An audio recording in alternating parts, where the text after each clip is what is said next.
Oke, agak malam tapi aku coba mulai aja ya. Selamat malam teman-teman semua. Kita akan bahas pada malam hari ini singkat aja ya. Nggak perlu kayak kemarin minggu lalu itu ya. Terlalu panjang. Karena sebenarnya panjang-panjang itu ya nggak terlalu enak sih kalau pembahasannya sampai panjang. Nah, karena sekarang itu aku mau ngasih teknis aja ya untuk bagaimana sih caranya melepas.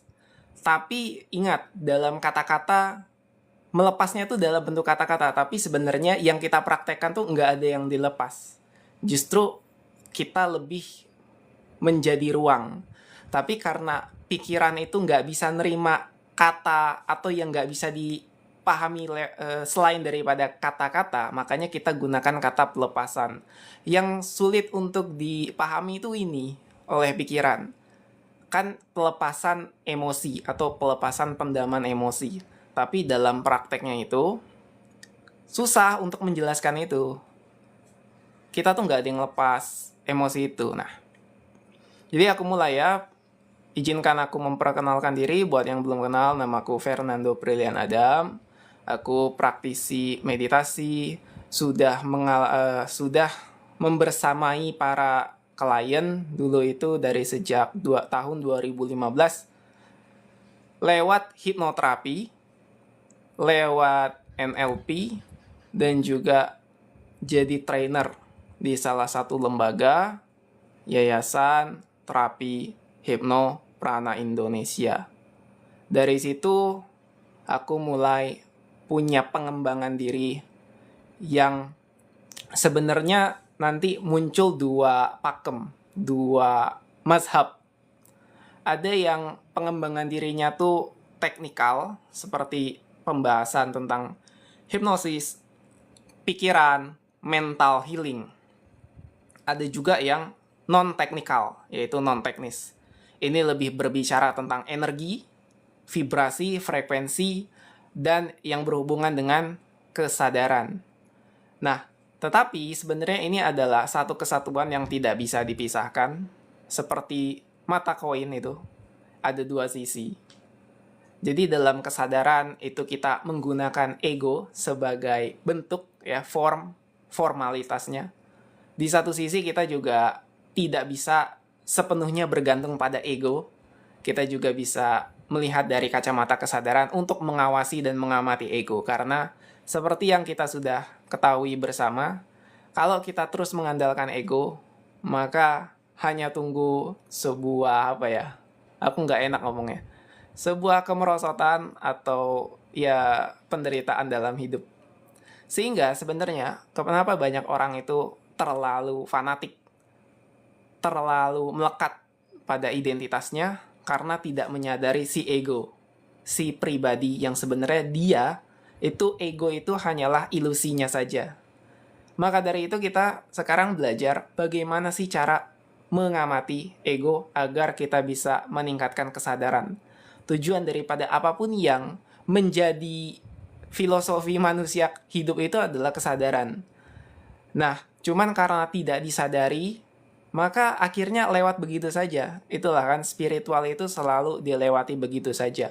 Kita bisa sekarang menggunakan teknologi, ini karena kesadaran spiritual yang tidak disadari. Jadi sehingga kebanyakan orang yang menemukan sains dan teknologi itu, mereka hanya menganggap bahwa pikiran dia itu ditujukan untuk hal-hal yang material. Padahal hal material itu diciptakan dari daya cipta. Itu kan laten. Spiritual, pikirannya, perasaannya. Itu menggunakan daya cipta. Dan itu kan sebenarnya spiritual. Makanya sebenarnya kalau kita mau ngomong agak kasar sedikit, ya sebenarnya orang-orang barat atau orang-orang yang bisa mengembangkan sains dan bisa menemukan hal-hal yang sebenarnya udah ada dalam realitas ini tapi baru ketemu sekarang dan akan terus berkembang sampai ke depannya, itu mereka sebenarnya lebih spiritualis daripada orang-orang yang mohon maaf yang katanya beragama. Kalau misalnya begini ya, ini kan sebuah fenomena aja, sebuah label yang disematkan di setiap budaya atau adat. Padahal yang namanya kesadaran dan spiritual itu meliputi segala sesuatu. Sehingga sebenarnya kalau kita mengaku beragama, seharusnya dari awal itu berkesadaran spiritual dulu. Sehingga yang tadinya spiritual, dari spirit kan, baru bisa memahami ritualnya.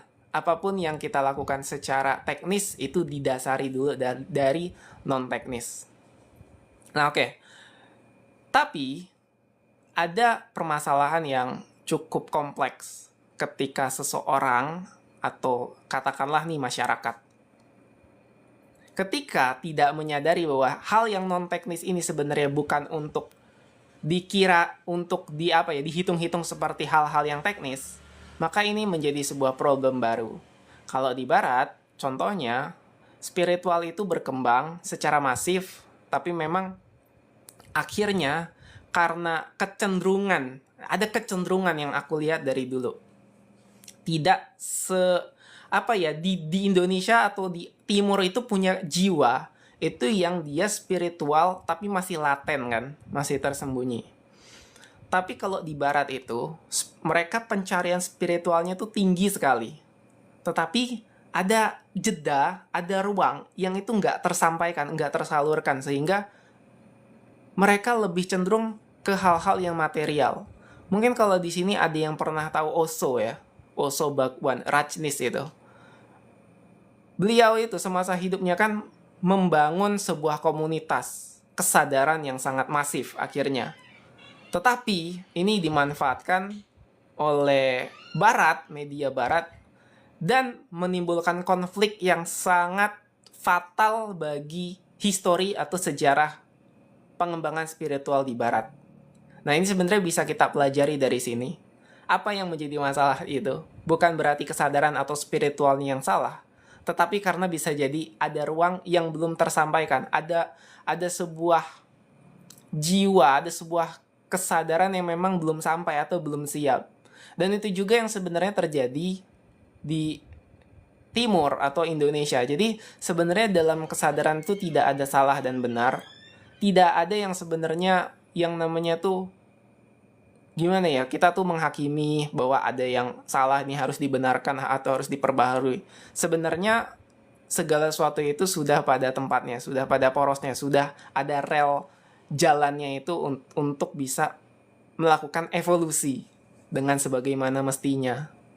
Nah, karena kita berhubungan dengan spiritual, evolusi spiritual kesadaran itu, maka yang paling penting satu, apa yang paling berhubungan dengan hal yang tersembunyi ini tadi, spiritual, itu dari fasilitas yang kita punya apa?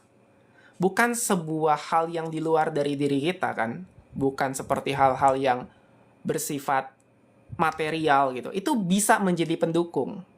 Tapi kan nggak semua orang punya banyak itu. Misalnya nggak punya banyak uang, nggak punya banyak fasilitas. Nah, yang pasti semua orang itu punya apa fasilitasnya?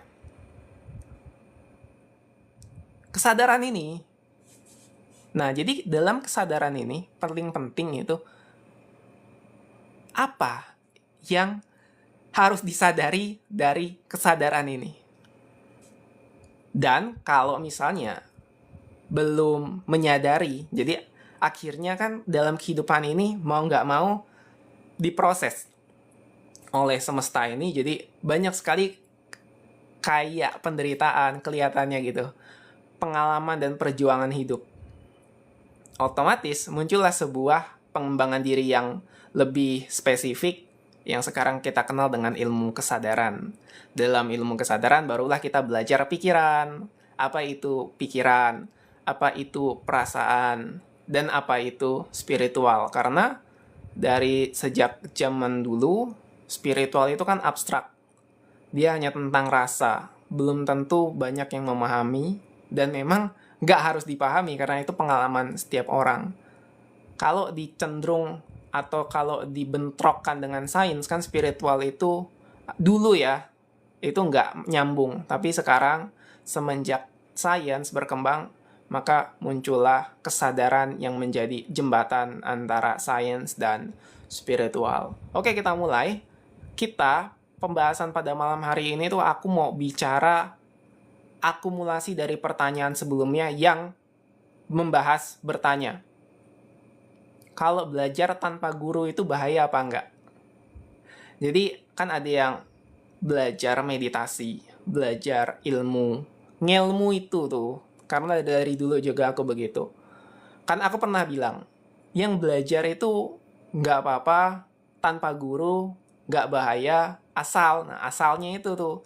Nah, asalnya ini tuh sebenarnya bukan jawaban yang bisa diolah dari kata-kata, tapi memang pengalaman murni. Nah, untuk bisa sampai ke pengalaman murni itu gimana? Karena belajar ilmu tanpa guru tuh gimana caranya? Nah, entah apapun yang kita sebut sebagai guru itu kesadaran kita yang lebih tinggi, atau memang orang lain di luar dari diri kita itu kan guru, atau guru sejati, apapun itu. Nah, sebenarnya bukan soal harus berguru apa enggak kalau kita mau punya ilmu. Yang jadi masalah itu, makanya ketika banyak orang nih begini kan, belum waktunya, belum sampai umurnya, atau orang yang udah belajar ilmu tiba-tiba jadi gila, jadi depresi, terus akhirnya jadi musafir, melalang buana gitu. Nah, ada sebuah pola persamaan yang ini sebenarnya harus disadari sebelum mau belajar ilmu. Disadari dulu siapa yang mencari ilmu itu. Nah, kata disadari ini kan susah dipahami. Maksudnya siapa?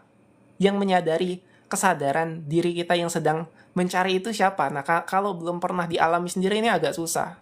Agak susah ngehnya, dapat ininya, dapat apanya itu kan nggak bisa diungkapkan dengan kata-kata. Makanya ada metode yang sekarang kita bahas dan akan terus selalu dibahas dalam pengembangan diri dan ilmu kesadaran, itu adalah tentang selesainya pencarian jati diri palsu atau jati diri ilusi ini. Sehingga kalau diri ilusinya sudah ketemu, kita bukan si pencari itu. Dan bahkan bukan hanya sekedar si objek yang mengamati dan menyaksikan objek si diri palsu ini, melainkan hanya ada penyaksian murni. Tapi ini susah untuk dijabarkan dengan kata-kata. Nah, ketika sudah mengalami penyaksian itu ya, kita pakai kata-kata minimal. Penyaksian itu barulah dia bisa belajar tanpa guru. Makanya kalau misalnya jangan sampai belajar kitab suci kalau nggak ada gurunya, kan pernah nih, sering disebut. Kalau mau baca kitab suci, nggak ada gurunya, nanti gurunya setan. Kenapa? Karena kita nggak tahu betapa banyak pendaman. Nah ini pendamannya. Pendaman emosi yang dimiliki oleh si murid tadi. Pendaman emosi itu lawan daripada intuisi. Intuisi itu ada jalan, koneksi, keterhubungan kita dengan ketuhanan. Tapi pendaman emosi bukan berarti kita nggak terhubung, tapi lebih banyak satu nih. Pendaman, hasrat, mulai dari emosi, bisa lihat di gambar ini kan, entah dia punya apatis, rasa kesedihan, ketakutan, keinginan, hasrat tadi, kenapa ingin belajar ilmu itu, atau punya kemarahan, atau punya kesombongan. Nah, dari hasrat begini semua itu, kita nggak tahu, dan diri sendiri juga nggak sadar, kadang-kadang dia nggak tahu, akhirnya dia ingin belajar, bahkan ingin kaya, atau apapun yang disebut dengan hasrat tadi. Itu didasari biasanya dari banyak pendaman. Tapi, nah ini ada paradoks lagi. Kalau gitu kita nggak boleh kaya, masa? Nah, kan paradoks kan? Masa kita nggak boleh kaya? Masa kita nggak boleh punya keinginan? Ini agak sulit. Makanya paradoksnya itu ketika kita belajar kesadaran, kalau nggak dialami sendiri, dia memang harus pelan-pelan untuk memahami mana yang diri kita dari intuisi atau yang dari si inner being, kesadaran, dan mana yang hanya sekedar ilusi, si ego yang menjelma jadi diri palsu. Oleh karena itu paling penting, dari sini kita belajar untuk minimal menyadari apa yang menjadi pendaman. Karena biasanya kalau mau menyadari ego itu sulit. Ya, aku nih ada, aku, si namaku, statusku, yang menjadi identitas ini. Ada kan? Makanya biasanya kita sakit hati gitu kalau misalnya segala sesuatu yang kita inginkan belum tercapai. Ataupun ya, kadang minimal eksistensi kita, kehadiran kita tidak diakui. Itu kan sakit ya. Nah itu. Ego itu memang butuh untuk divalidasi. Dan tidak ada yang salah dengan itu, hanya dari kesadaran kita membersamai ego tersebut. Karena tanpa ego, mustahil kita hidup. Daya cipta, daya ruang untuk berkembang itu dari ego. Daya untuk kita bisa bahasanya itu menjadi ruang untuk emosi kita itu ya di ego itu sendiri. Kalau kesadaran kan murni, dia tanpa emosi. Dia semuanya itu basisnya dalam kesadaran murni itu, emosi itu tuh udah jadi kesadaran murni. Tapi tanpa ego, kita justru nggak bisa merasakan semua sensasi ini. Yang kita sebut diri kita, pikiran kita, perasaan kita. Nah, paling penting berarti, sekarang kan kita tahu tadi, kenapa murid atau orang yang pengen belajar ilmu itu nggak boleh tanpa guru. Bukan karena nggak boleh ada tanpa gurunya, nggak boleh tanpa gurunya gitu kan. Bukan begitu, tetapi harus minimal disadari dulu pendamannya. Karena dari kecil biasanya di masyarakat, dimanapun, siapapun, dan kapanpun, pasti tidak lepas dari warisan doktrin, warisan dogma. Nah, ketika sudah mengalami warisan dogma, karena ini memang dari basisnya DNA-nya ada, terus informasi genetiknya ada, dan bahkan juga lingkungan, akhirnya menimbulkan sebuah fenomena, yaitu pendaman akumulasi dari apa yang kita sebut dengan emosi. Yang akhirnya ini bisa menjadi pendaman dan membuat servomekanisme namanya. Servomekanisme itu sebuah pola yang otomatis dilakukan oleh seseorang itu, tetapi bukan untuk memberdayakan, untuk membuat dia berkembang, tapi justru itu jadi sebuah keterselubungan, ada terselubung gitu, dia emosi palsu, seakan-akan itu benar, tapi ternyata daya rusaknya begitu besar di kemudian hari, sehingga ada penderitaan, ada sebuah rasa yang nggak nyaman gitu. Dia berbalut, karena memang gini ya penjelasannya, kesadarannya itu juga kesadaran, tapi kesadarannya tuh dia nuansanya tuh jadi nggak murni, nggak asli gitu. Makanya ketika kita tuh nggak menyadari kesadaran yang murni tadi, karena kan banyak sekali pendaman kan, banyak ego yang tertutupi tadi. Nah, dari sini barulah nggak bisa tuh benar-benar belajar yang murni tadi, menggunakan kesadaran kita yang lebih tinggi. Akhirnya, tadi, kitab suci nggak boleh baca tanpa guru.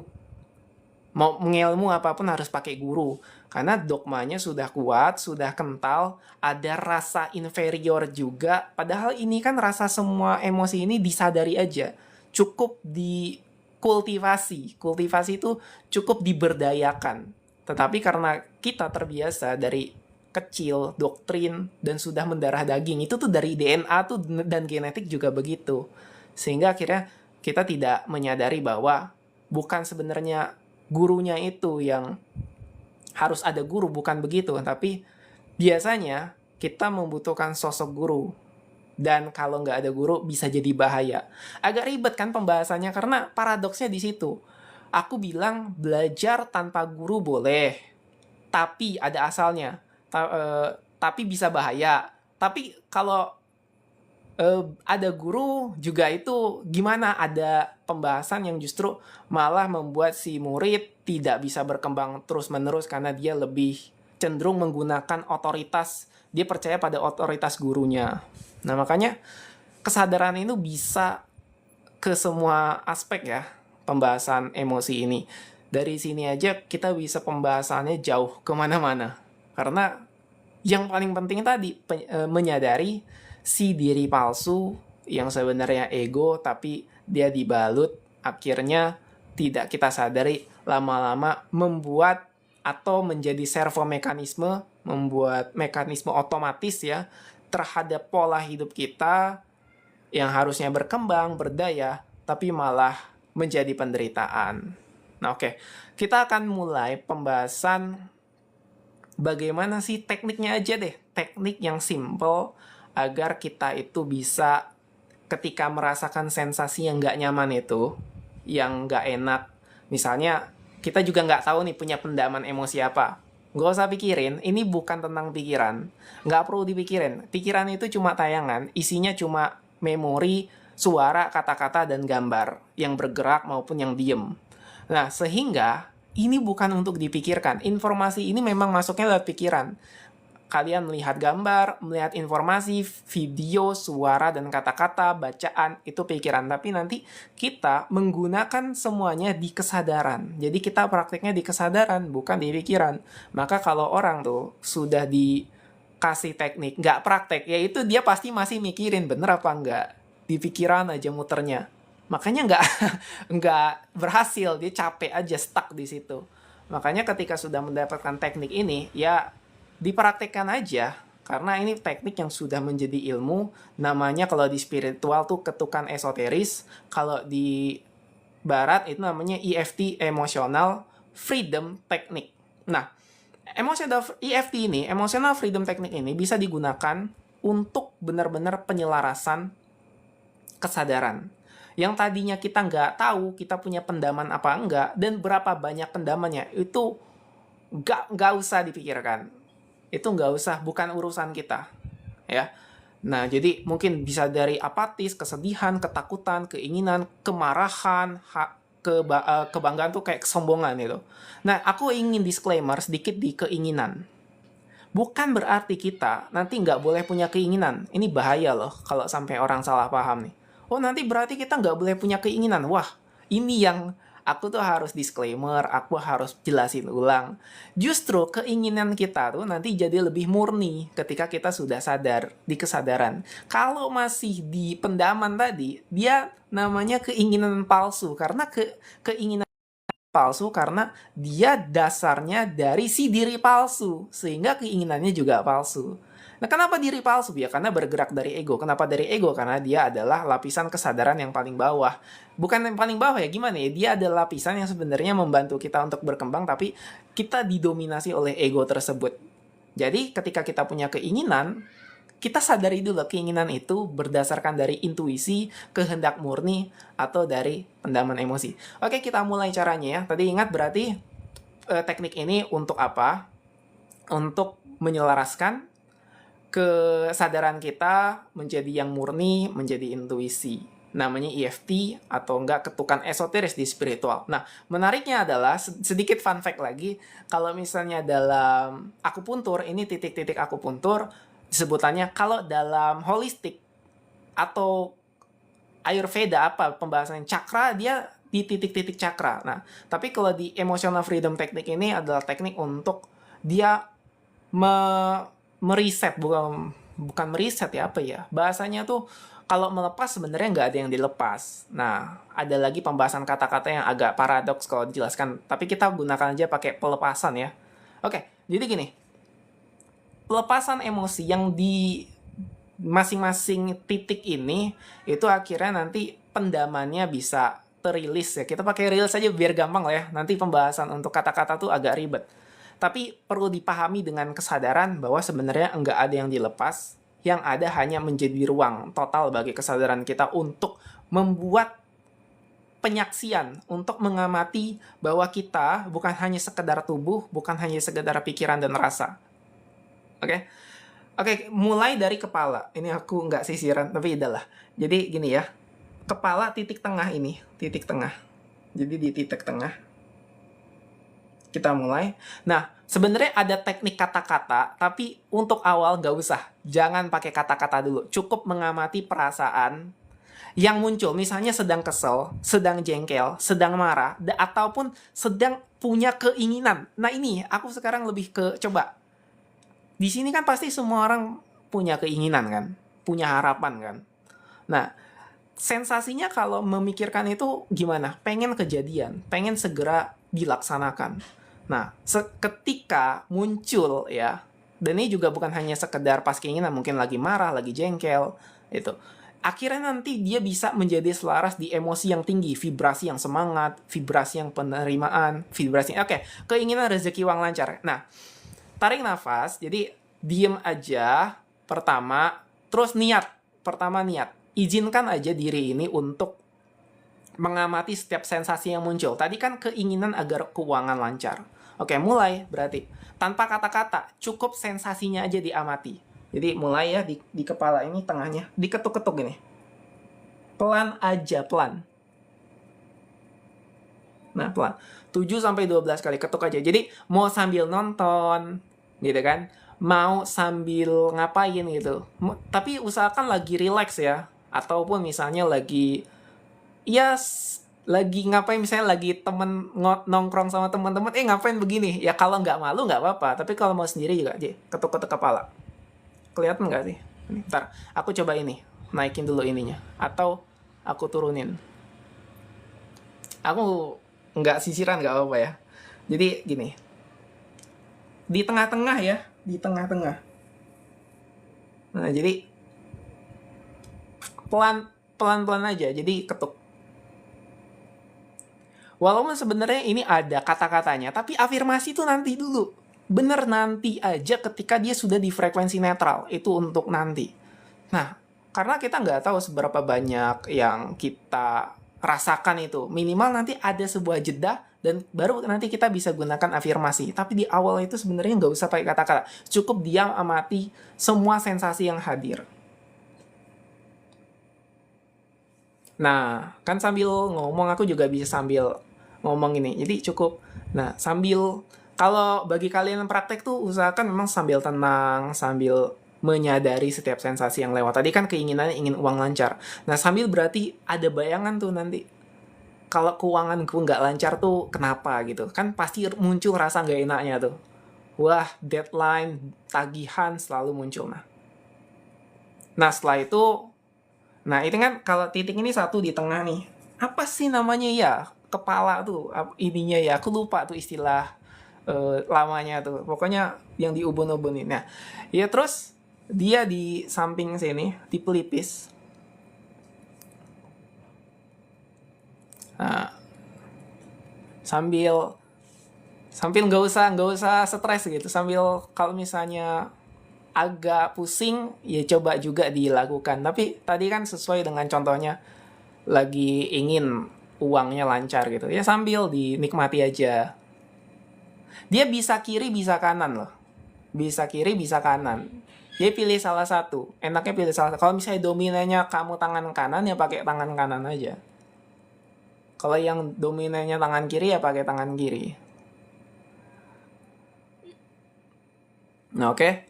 Nah, akhirnya ketika sudah terbiasa begini, nanti enjoy aja. Kadang mungkin masih agak aneh gitu. Padahal ini tuh adalah teknik yang sudah biasa digunakan untuk manifestasi, untuk melepaskan emosi. Banyak sekali yang sudah bisa digunakan oleh teknik ini. Setelah ini tadi udah, terus nih, sekarang ini kan ada 2 titik. Pilih salah satu. Di antara 2 mata nih ada ini. Nah, sebenarnya ini kan cakra asna kan, kalau di pembahasan cakra. Nah, jadi pilih aja salah satu, kiri atau kanan. Nah, ketuk. Ketuk aja. Kan nggak perlu kata-kata, kenapa? Karena sambil diketuk tuh sambil kebayang kan tadi mau ngapain aja. Mau ingin uang, mau dendamnya hilang atau apapun gitu kan sambil. Karena tuh bayang nih, sambil sensasi rasanya tuh juga terasa kan. Sambil dia ketuk-ketuk. Aku cepetin aja langsung. Terus dari sini ke bawah mata. Bisa kiri, bisa kanan. Ya, hati-hati mata ini yang di sininya, bawahnya. Nah, ketuk-ketuk aja gini. Pelan aja kan, enak. Nah, sambil kebayang tuh misalnya, apa yang tadi diinginkan? Oh, ingin uangku lancar. Emang kenapa kalau nggak uang lancar?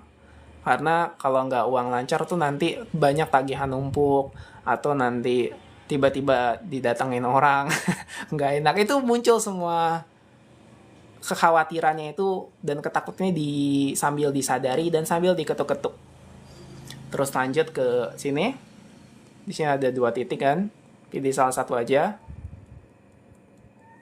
Sambil dipraktekkan juga bisa. Jadi sambil latihan, sambil nginget, dan sambil bisa secara emosional tuh dapat gitu energinya. Emosi dan sensasi ini kan hadir secara bersamaan kalau kita tuh praktek. Nah, setelah ini, bawah dagu nih, sekitar sini nih. Ya, ada yang di sini. Kiri atau kanan? Kanan coba. Itu. Nah, mungkin aku pakai sesi 1 karena dia tuh ada beberapa sesi. Mulai dari sesi sore spot itu yang hanya di sini. Tapi ini yang biasanya paling praktis sehingga ini judul. Nanti ada yang sebenarnya sesi tangan. Jadi aku pakai satu sesi aja di sini. Yang di sini terus nanti udah tadi terakhir sampai dagu, habis itu di sini di tulang selangka ya, ada kiri ada kanan. Sekarang pilih salah satu aja, ketuk. Nah, ini kan sebenarnya kan merepresentasikan cakra tenggorokan sebenarnya. Nah, gitu. Terus ada cakra mayor, cakra minor, tapi kita nggak podo lah dengan cakra itu. Nanti aja, ini yang penting tuh bisa kita praktek dan ada tappingnya, ada ketukannya. Nah, setelah tadi ingat ya, kepala, pelipis, di sini, bawah mata, bawah hidung, dagu. Nah, sekarang tuh di sini udah, terus sekarang di samping dada. Aku coba ini ya, praktekin. Kelihatan nggak di sini? Jadi ini kan bawah ketiak, terus di sini. Nah, ini di sini. Nah, situ. Bisa kiri, bisa kanan. Pakai ini aja, pakai 4 jari biar kena semua, biar dapat gitu. Diketuk-ketuk. Nah, gitu, ya. Nah, selanjutnya, tadi ingat ya, dari kepala. Aku sekalian acak-acakin rambut aja ya, dari kepala gini kan. Terus di sini, atau mau pelipis dulu boleh. Terus di sini ya, di antara mata, bawah hidung, dagu, kiri atau kanan, pilih salah satu. Selangka, samping dada, atau samping tubuhnya. Selanjutnya, ini yang tangan. Ya. Jadi tangan tuh dimulai dari jempol, habis itu telunjuk, lalu jari tengah, jari tengah, langsung ke jari kelingking, baru apa ini namanya ya, karate chop, titik yang tengah ini. Nah, tadi yang pertama ingat ya, sekarang ke tengah. Nah, tengah tuh jempol di bagian sininya nih, di bagian jempol nih kan ininya ada. Di gini kan, ya. Di tapping, ketuk-ketuk aja. Ya. Nah, setelah itu telunjuk. Ini bebas mau kiri, tangan kiri atau kanan, mau yang di tapping. Pokoknya kiri kanan bebas terserah. Aku karena dominanku tangan kanan, jadi yang ku tapping tangan kiri. Setelah itu telunjuk. Setelah itu, sorry, nah jadi nggak apa-apa lah ya. Nah, jadi di sini ya, di sampingnya jari tengah ini ya, di tapping, ketuk-ketuk aja. Langsung ke kelingking di sininya. Gitu. Baru ke karate chop. Gini. Langsung aja kayak gini. Nah. Tuh, jadi begini. Aku ulangi ya. Aku ulangi dari awal ya. Pertama kepala. Terus tengah-tengah kepala ini. Ini aku sekalian aja gini. Terus kedua di sini. Lalu ini. Lalu bawah mata. Lalu bawah hidung nih. Apa di sini pokoknya ya? Dagu. Selangka. Atau mau sini boleh, kiri kanan bebas. Coba sekarang kiri. Lalu samping dada.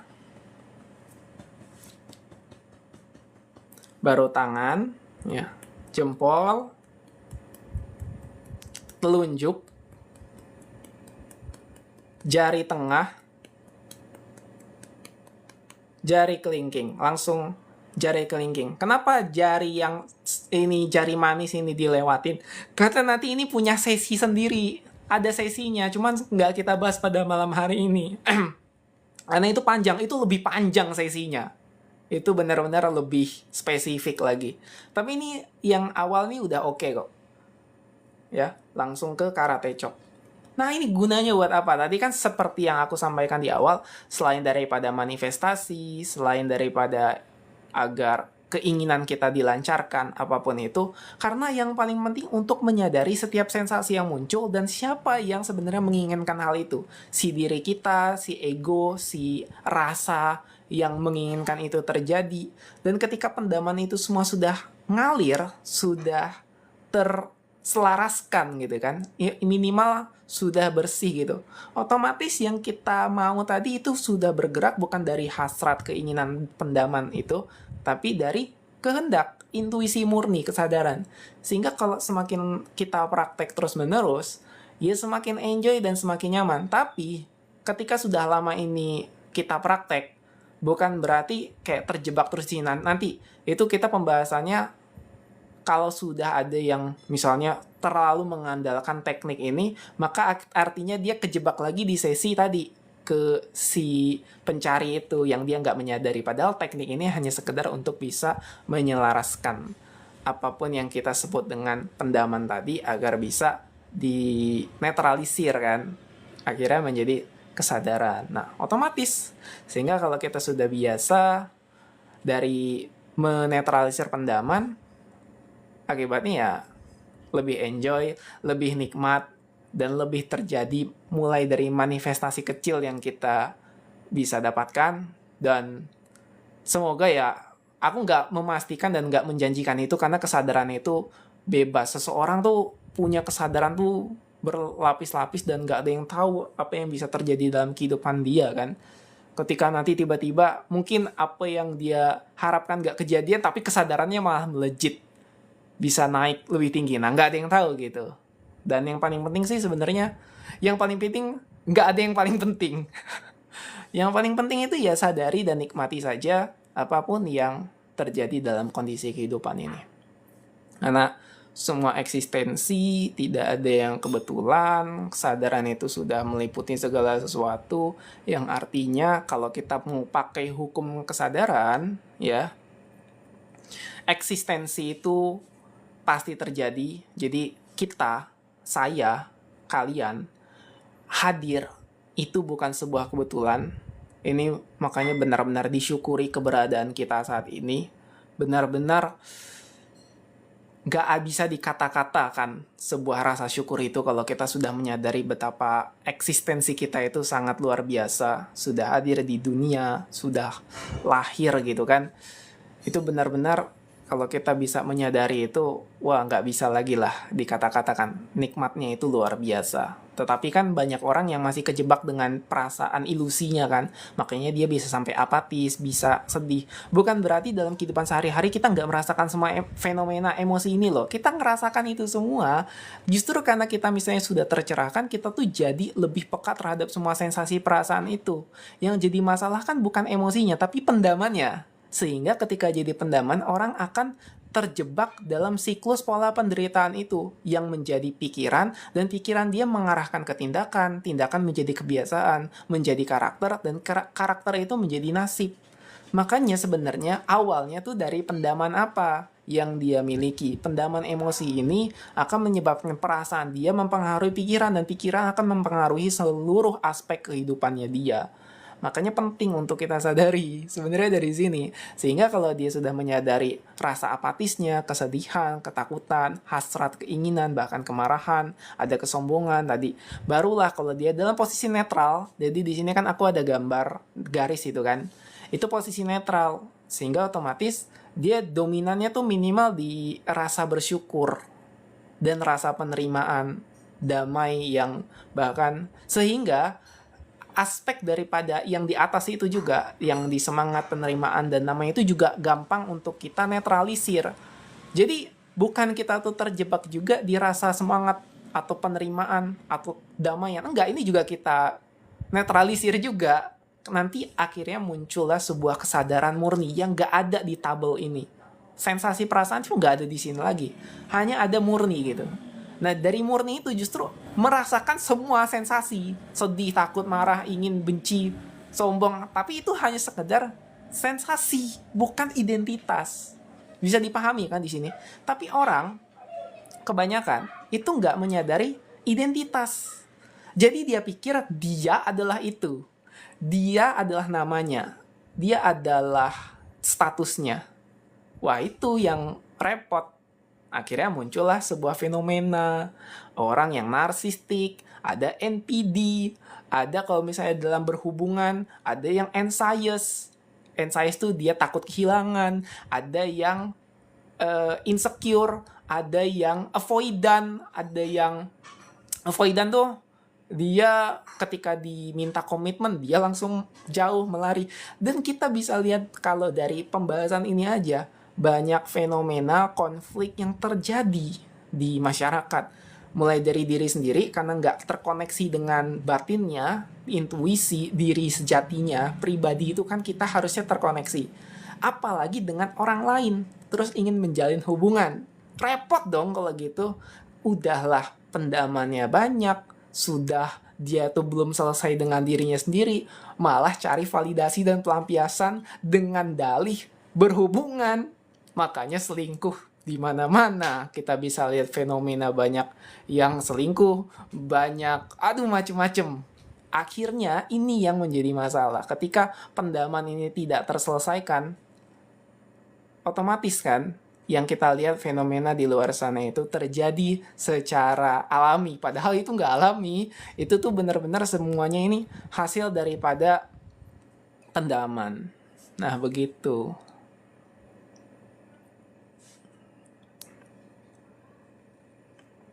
Oke, tadi udah ya pembahasan tentang kenapa nggak boleh berguru. Nggak boleh berguru. Kenapa kalau belajar tanpa guru agak bahaya. Terus pembahasan teknik udah, ya kan, sambil dipraktekan. Apalagi terus ya pembahasan ya inilah secara prinsip yang dibahas pada malam hari ini, pendaman emosi. Oh, cara meditasi untuk rilis emosi. Menarik ya, meditasi ya. Waktunya cukup nggak sekarangnya meditasi? Atau mungkin aku besok bakal live lagi. Aku bakal live lagi khusus meditasi. Gimana? Karena kalau mau meditasi, biar aku ini praktekkan dulu. Ada bimbingannya. Karena kalau cara meditasi itu sebenarnya bukan cara kan. Meditasi adalah kondisi non-doing, tanpa cara. Tapi repotnya, dia harus pakai metode. Ribet kan, paradoks.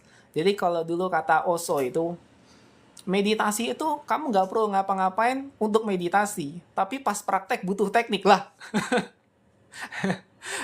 Paradoks itulah. Memang makanya karena paradoks, pikiran susah nerimanya. Pikiran susah untuk membayangkannya. Karena kalau udah namanya paradoks, dia melampaui pikiran. Karena pikiran itu hanya butuh benar, salah, baik, buruk, siang, malam, gelap, terang.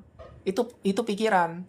Pikiran tuh kayak komputer, makanya komputer tuh cuma binari. Kalau enggak 0, 1. Nah sama, pikiran juga begitu. Pikiran nggak bisa membedakan, nggak bisa menerima paradoks. Nah paradoks tuh baru bisa kita terima di kesadaran. Makanya kalau dengan pikiran kita bisa melihat kan banyak yang masih ribut dengan pemikiran. Dia menganggap dirinya yang benar. Aku disclaimer juga, bukan berarti apa yang aku sampaikan semuanya benar. Tidak ada kebenaran dalam apa yang aku sampaikan. Biasanya terserah dari kesadaran penonton yang menerima pesan ini. Karena bisa jadi begini.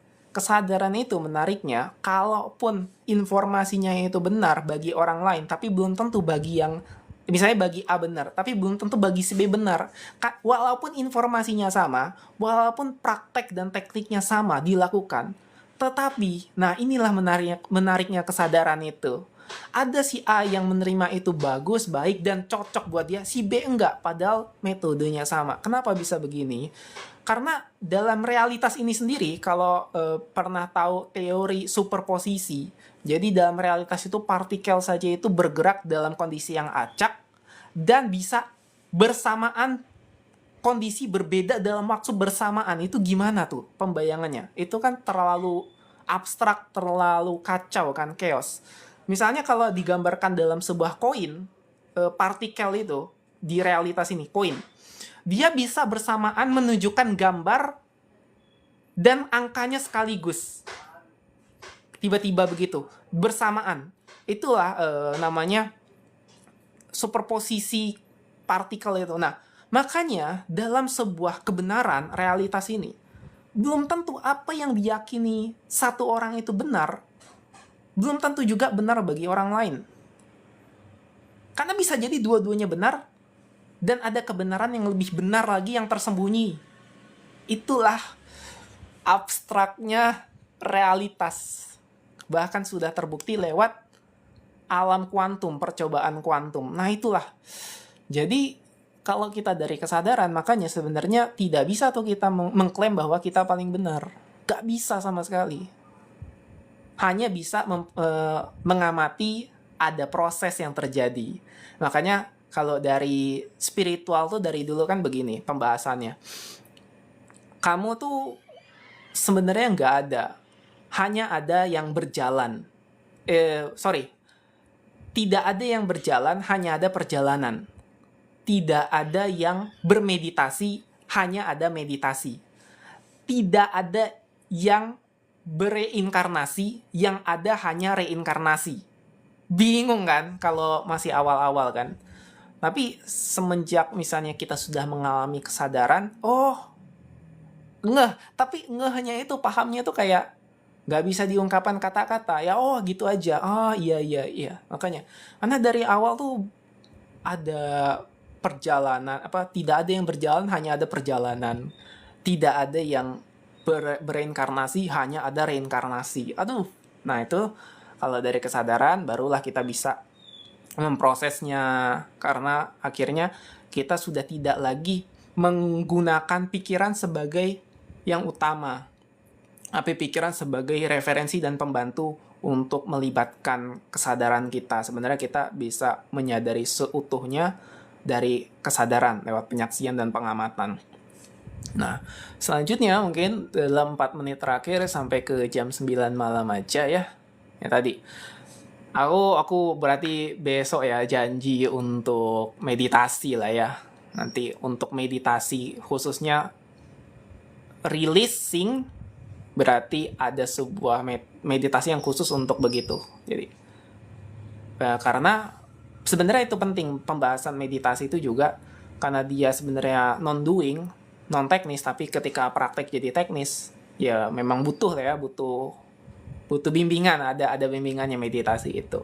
Sehingga kalau kita nanti lama-lama sudah bermeditasi dan terbiasa meditasi, akan muncul sebuah konsep, bukan konsep ya, fenomena, tapi itu masih pikiran juga. Gini, mungkin akan muncul sebuah ini tuh gimana ya kata-katanya, pemahaman, perjalanan lah gitu, pengalaman sudah di kondisi meditatif. Nah gitu, jadi ketika sudah di kehidupan sehari-hari yang ada ya kondisi meditatif itu sendiri, dan kamu adalah meditasi itu sendiri. Nah gitu, sehingga ya sudah. Tapi kalau awal-awal penting karena untuk menyadari si ego, maka butuh meditasi. Karena memang ini kayak gini loh. Sebelum ya seseorang langsung diterjunkan atau langsung dicekokin, dicobain nih rasa ice cream gitu. Maka ketika kita jelasin rasanya es krim itu gimana, misalnya contoh rasa es krim vanilla, kita jelasin sampai kapanpun ini, kita jelasin ngomong, nggak akan bisa dia paham rasanya, karena nggak tahu rasanya gitu. Sama dalam meditasi itu sebenarnya ada sebuah namanya jeda, ada sebuah ruang, ada sebuah apa ya, nggak ada kata-katanya itu gitu. Dia tuh dalam kondisi kesadaran yang kalau pakai kata-kata hening, tapi bukan hening. Kalau hening kan kayak absennya suara kan. Kalau ini tuh kayak gitu. Susah jelasinnya memang. Iya, pengalaman setiap jiwa memang beda-beda. Tapi justru keunikan dari pengalaman itu yang menjadikan kita utuh nanti ketika kembali pada kesadaran. Ya, sehingga perbedaan itu justru yang menjadikan kita unik atau menjadikan kita utuh. Unik dan utuh secara bersamaan. Itu namanya kesatuan, keutuhan itu. Maka aneh kan kalau misalnya kita itu konflik ribut gitu karena perbedaan itu aneh sekali. Tapi ya nggak aneh kalau dari sisi dualitas, karena dengan berjalannya hukum dualitas tadi, yaitu menjadi hal yang wajar dan normal. Jadi orang berkonflik dan punya saling gontok-gontokan gitu ya. Tapi gini, itu memang hukum alam. Tetapi kalau kita lihat dari perspektif beingness, nah terakhir aku bahas beingness deh nih. Beingness itu gini, dari teori kesadaran, apakah yang namanya takdir itu ada? Dari kacamata dualitas, pikiran, perasaan, individu pribadi, itu ada namanya takdir. Tetapi, kalau sudah di kesadaran, takdir itu nggak ada. Kok bisa begitu? Nah, penjelasannya begini. Karena tidak ada lagi yang namanya identitas. Identitas di kesadaran itu hanyalah atensi yang melokal menjadi sudut pandang. Nah, sudut pandang itu disebut jiwa, makanya tadi pengalaman jiwa berbeda-beda. Nah, jadi ketika sudah di kesadaran, kenapa takdir bisa nggak ada? Karena ketika di kesadaran itu, kamu bisa memilih. Kamu tuh punya ruang untuk memilih realitas yang sebenarnya udah terjadi. Makanya dalam hukum kesadaran tuh, 1, you exist. Eksistensi itu mutlak. 2, everything everything is connected. The one, all is one. Ya kan? Nah, ketiga, there is no time, only present, only now. Hanya ada sekarang, nggak ada waktu, nggak ada nanti, nggak ada masa lalu, yang ada hanya sekarang. Makanya nggak ada reinkarnasi, gitu. Tapi itu di kesadaran, bukan nanti di versi eksistensinya. Nah, jadi kenapa nggak ada takdir? Karena udah bisa memilih di kesadaran. Tetapi ketika sudah dipilih, itulah jadi takdir. Begitu. Nah, masalahnya begini. Ini masalahnya. Ketika seseorang tidak sadar dia kesadaran, ketika dia tidak sadar sebagai beingness, maka being itu yang mengendalikan. Di kesadaran yang dia tidak sadar itu yang mengendalikan jalan takdir hidupnya dia. Jadi kalau dalam kesadaran itu, kenapa orang tuh nggak bisa berubah? Kenapa orang seakan-akan selalu terjebak sama karmanya? Kenapa dia dalam siklus samsara penderitaan itu? Karena beingnya, dia berada dalam frekuensi dan vibrasi yang begitu, yang rendah. Sehingga nggak bisa berubah. Nah, akhirnya begini. Aku kan dulu mencari ini jawaban personalku ya. Jangan kayak seakan-akan harus sebuah kebenaran, nggak, ini jawaban personalku. Kita semua tinggal di lingkungan Indonesia gitu ya. Aku punya jawaban sementara saat ini dari teori kesadaran sebagai being tadi. Kenapa orang Indonesia sulit berubah ya? Kenapa nggak bisa maju seperti pemikiran orang-orang di negara maju yang buang sampahnya teratur, yang enak gitu, pemikirannya maju, terus berkembang, terus banyak yang sebenarnya bisa kita contoh yang positifnya. Tapi kenapa Indonesia enggak? Kenapa banyak sekali negatifnya? Gitu kan? Maka kalau dulu dari pikiran kan nggak ketemu jawabannya. Tapi akhirnya dari kesadaran, ya being.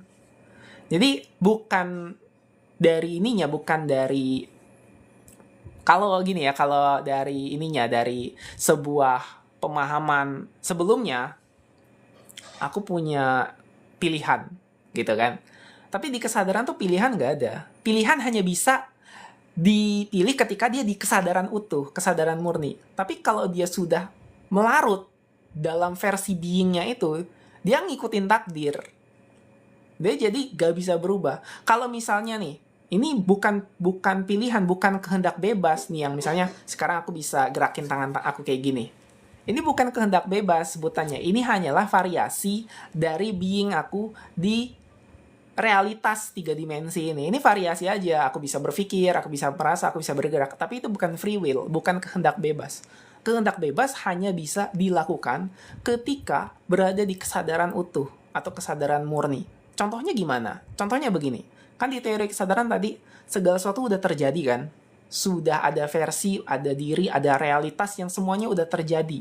Nggak ada tuh nanti, nggak ada masa lalu, nggak ada. Semuanya udah terjadi sekarang. Nah, jadi dia harus mundur ke latar belakang kesadaran utuh untuk memilih mau kesadaran mana nih yang aku lanjutkan di versi realitas yang mana agar bisa transisi ke kesadaran yang di sana. Yang misalnya old, yang lama, sekarang dia berubah ke kesadaran yang baru. Berarti realitasnya udah berubah di kesadaran yang baru tadi. Jadi bukan realitasnya yang berubah, tapi kesadarannya yang transisi berpindah ke sana. Ke realitas yang tadi diinginkan lewat kesadaran dan dipilih akhirnya. Agak repot ya jelasin ini, tapi begitulah. Sehingga sebenarnya kalau dari kesadaran, makanya takdir nggak ada. Tapi ketika sudah memilih, jadilah di situ takdirnya.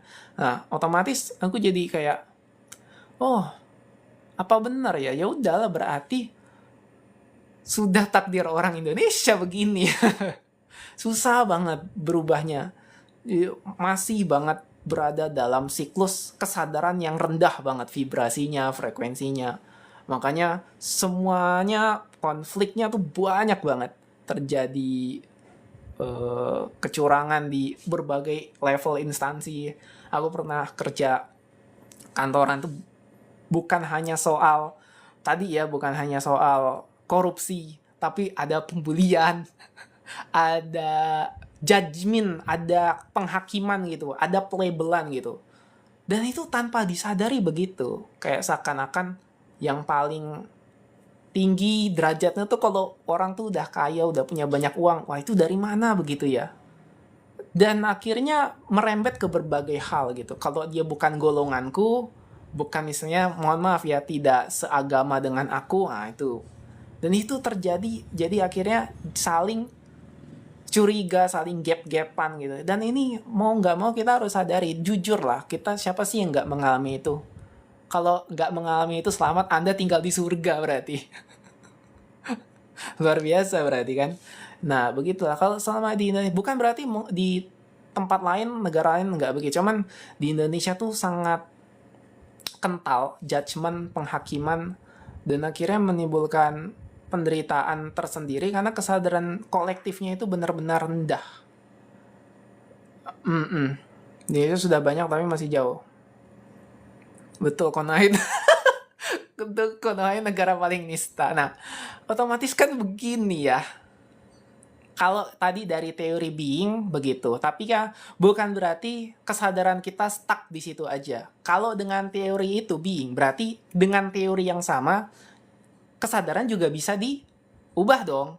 Bisa dikirim bisa dinaikkan dong.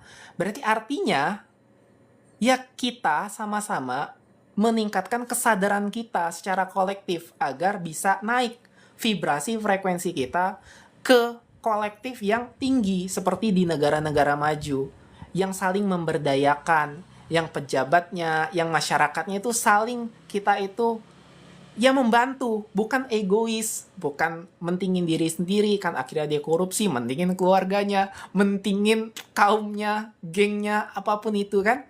Nah, bukan begitu, tapi akhirnya kalau kesadaran kita naik ya bukan lagi soal diri sendiri, tapi soal kemaslahatan, kebersamaan, kemanfaatan yang memang ini adalah jati diri kita. Karena evolusi kan begitu. Kalau misalnya kita lihat dari teori evolusi hanya untuk pengembangan kan. Kita terus-terusan berkembang. Kita terus-terusan menjadi sebuah makhluk yang terus berevolusi. Ya tadi, simbolnya tuh udah ada di dalam bentuk otak kita. Misalnya di kepala ini kan ada 3 otak kita tuh. Tahu nggak? Otak reptilian brain, itu yang mementingkan diri sendiri, fight or flight, ya kan? Terus ada yang namanya mammalia brain, yaitu otak yang dimiliki mamalia. Kalau hewan itu kan yang menyusui, yang mengasihi, punya afeksi, emosi itu kan pasti mamalia. Nah, ada satu otak, satu bagian yang hanya dimiliki manusia. yaitu otak neokorteks. Nah, sebenarnya neokorteks ini kalau digunakan dari kesadaran itu menjadi simbol kebersamaan, sebuah kemaslahatan. Kalau dia berpolitik, maka politiknya untuk kebersamaan. Tapi kita bisa lihat, mungkin di Indonesia lebih banyak yang menggunakan otak reptilnya doang. Misalnya jadi, mohon maaf ya pejabatnya, kenapa dia korupsi? Ya karena dia hanya mentingin sisi bertahan hidup, dan bukan bertahan hidup lagi, dia harusnya udah cukup kan dengan semuanya. Tapi kenapa dia akhirnya melakukan hal tersebut? Ya karena mentingin dirinya sendiri, kan begitu. Tadi aku baca bentar. Konoha cuma suku Baduy yang kesadaran kolektif sudah tinggi. Mungkin ya, memang suku Baduy itu kalau kita dengar tuh kesadaran kolektifnya sudah tinggi. Nah, itu. Sebenarnya kesadaran kolektif itu penting kan untuk kita rasakan, kita bisa nilai sendiri. Jadi akhirnya itu menimbulkan sebuah kemaslahatan, sebuah inilah pengembangan dalam struktur sosial. Nah, apabila itu diadaptasi ke lingkungan yang lebih luas lagi, kan kita bisa menikmati itu.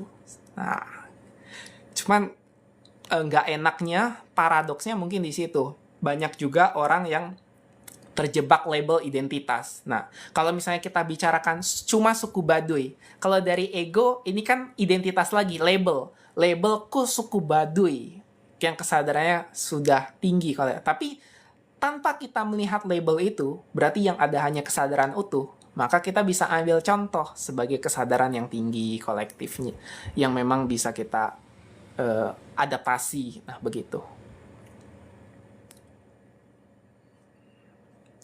Oke deh.